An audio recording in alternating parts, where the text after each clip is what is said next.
एक बार एक शिष्य ने गौतम बुद्ध से पूछा, गुरुजी, ये प्रेम और पसंद में क्या अंतर होता है? तब गौतम बुद्ध ने इसका बहुत ही सुंदर जवाब दिया। उन्होंने कहा, अगर तुम एक फूल को पसंद करते हो तो तुम उसे तोड़कर रखना चाहोगे, लेकिन अगर उस फूल से प्रेम करते हो तो तोड़ने की बजाय तुम रोज उसमें पानी डालोगे ताकि पुष्प मुरझाने ना पाए। जिसने भी इस रहस्य को समझ लिया, समझो उसने पूरी जिंदगी ही समझ लिया। यही प्रेम और पसंद में अंतर होता है।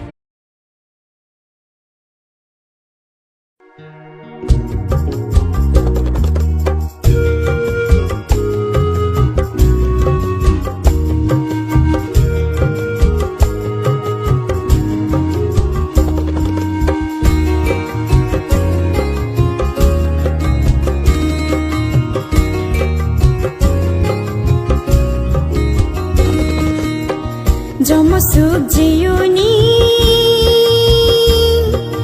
নন্দপাল বান্তে নাম শূন্যনি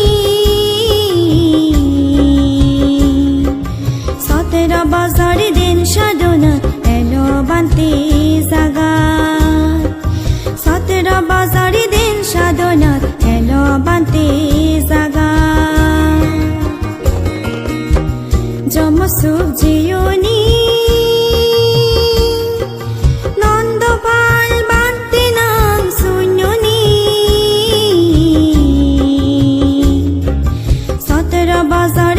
সাধনাত এলো বান্তে